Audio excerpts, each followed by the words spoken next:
Hello, good evening. Here from the Philippines. I don't want to be alarmist in any way, but I think we all need to be realistic. And that is that with the seeds of change, that is like the inevitable wet season is upon us, and soon in a month or so we'll have warmer weather and drier weather. But inevitably it will come.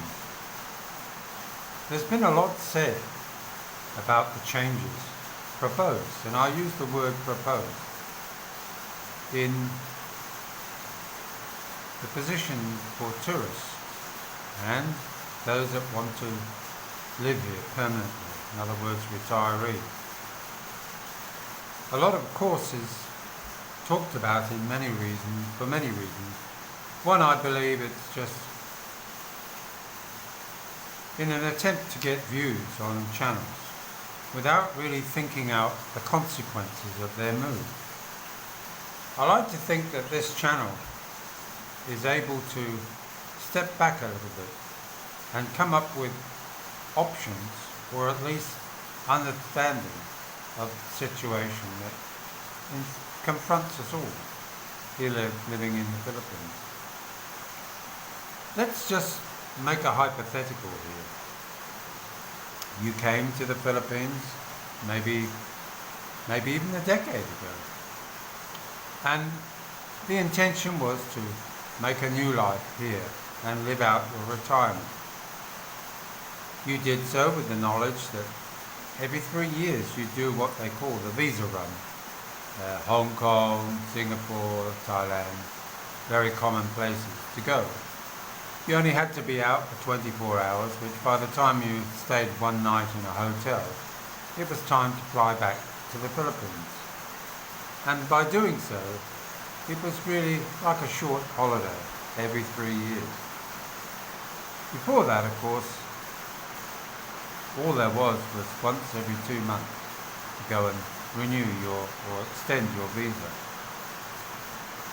If, of course, you overstayed the period of that time, you had to get an exemption, like an authority to allow you to put yourself right. Many have chosen to do that, but it can be quite a costly exercise. Some up to 30,000 just to have that piece of paper and get yourself back on track, so to speak. But once again, you've been able always to rely upon that. But there again, governments will all around the world come up with their little vote-winning processes. Somebody will jump on the bandwagon and rattle his saber and say, no more Chinese, no more English, no more American. We're going to get tougher on everybody. And of course this rings alarm bells in many people's minds. They are quite settled, they have a good relationship. But for those that haven't been able to marry their partner, it puts them in a very precarious position, because to remain here in the Philippines, the rumour is, and I say the rumour, by people who just don't take into account other foreigners who think it's okay and smart to talk about things from their perspective. Of course, many of them have got themselves cheap SRRV, permanent visas. And their argument is, oh well, if you don't want to follow the rules, then this is what can happen, from a sort of ivory tower attitude. Of course, then there's the 13A.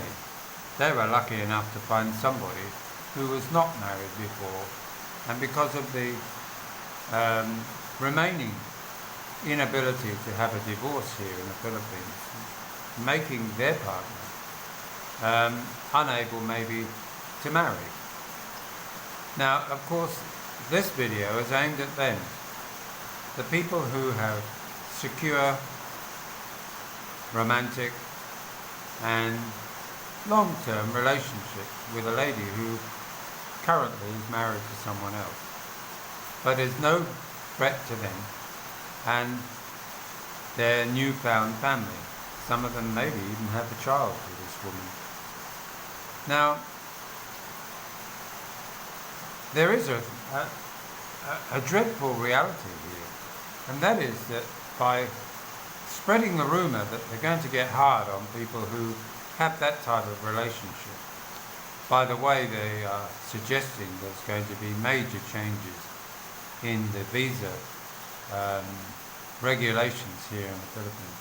One of the reasons for the government looking at these is simply because many groups, that's mainly Chinese and Korean, have come here with the intention of setting up illegal pogos, as they call it.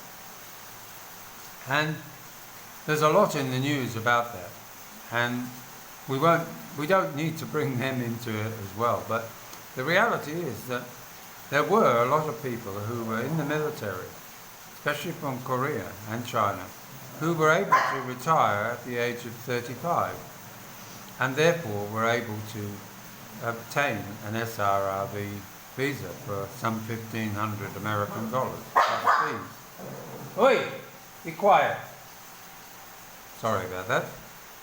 And by doing so, they circumvented what was the intention of those SROVs. They are really for people over 50, maybe 60, who want to come here and retire. And that's fine. Great idea to encourage people to come here. They're bringing in investment money, and on a regular basis, monthly, they're bringing in funds to support themselves and their family. But these guys were coming in, setting themselves up in effect in business. And that wasn't the intention, to bring younger people here to set up in business against those Filipinos that were struggling to do the same. And the law was changed, and that was that now you have to be, I believe, 50 before, the minimum is 50 before you can apply for a permanent visa to stay here.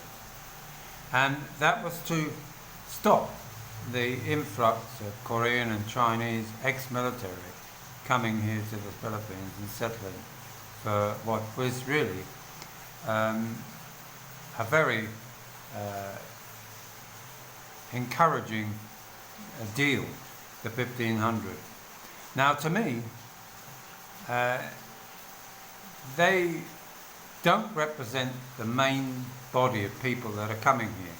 Most of us now are elderly.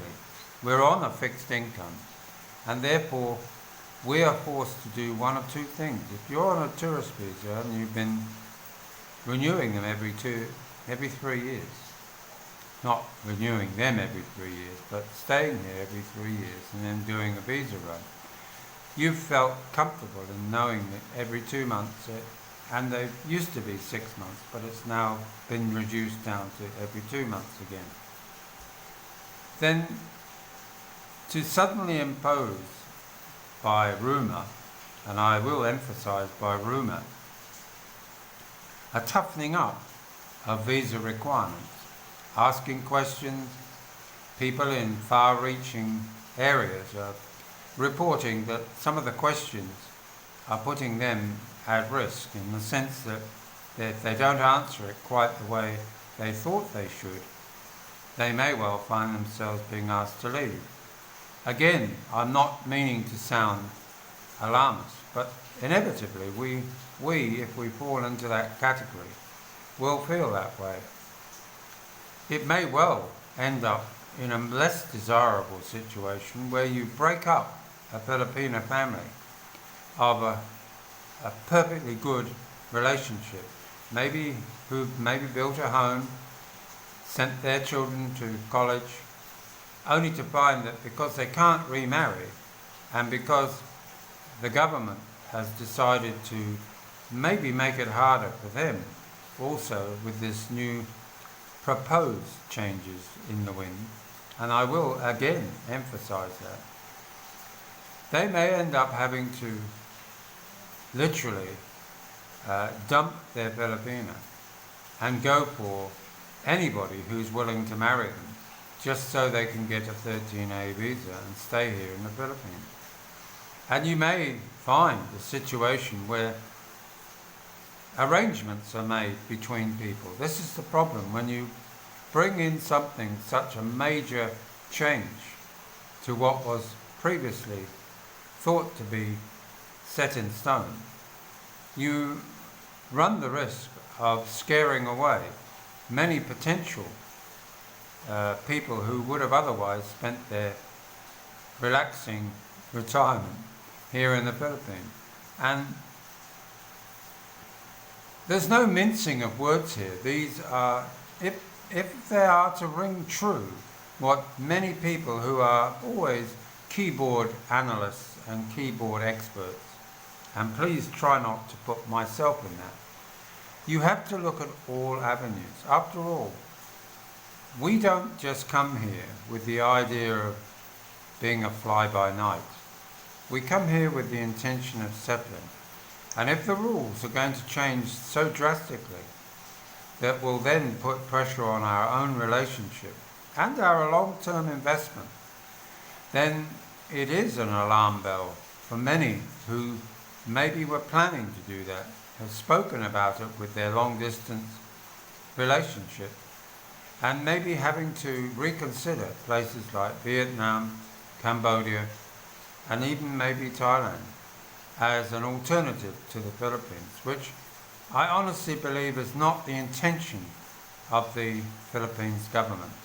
But inevitably, it's driven by a desire, a noise, a crowd who whip up a little bit of frenzy in the name of their party to appease those that they're hoping to topple in government.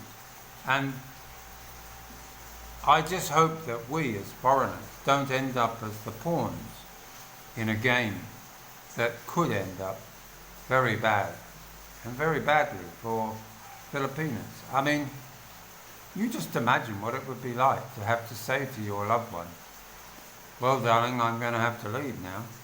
I'm either going back to Australia or New Zealand or England, and I can't remain here. And the other alternative is that I have to find somebody who will marry me.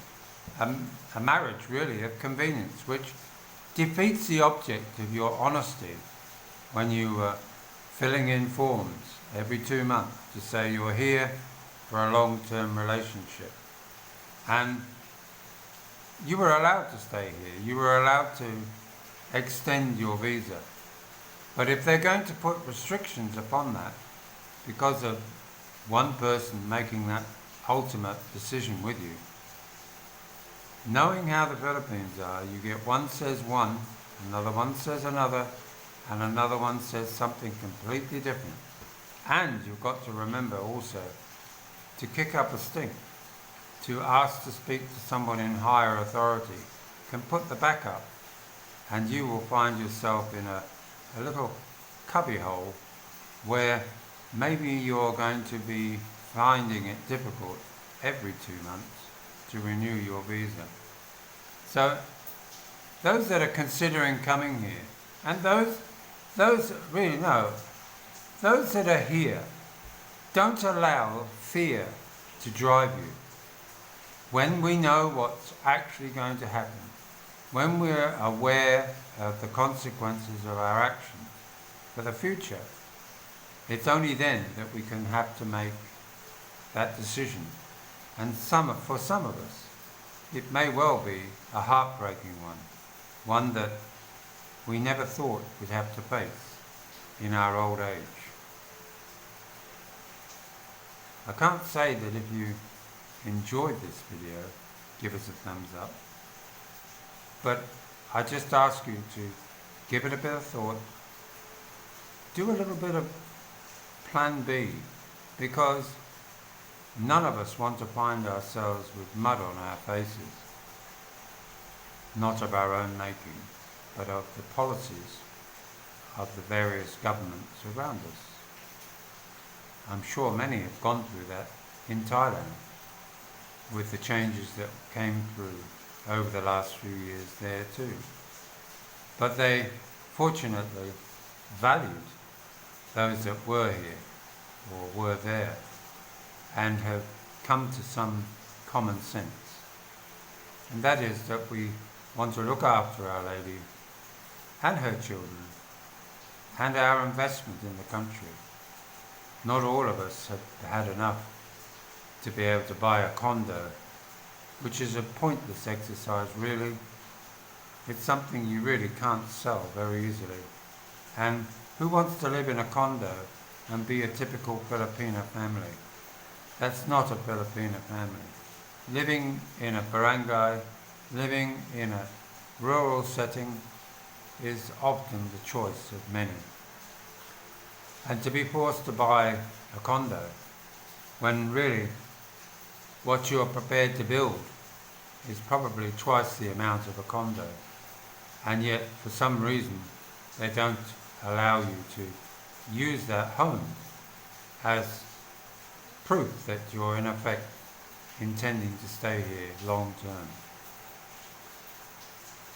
So again, I don't mean to alarm anybody, but I think we all need to have a reality check and be conscious that things are changing, but hopefully they won't change to the point where we have to abandon the Philippines and our loved ones.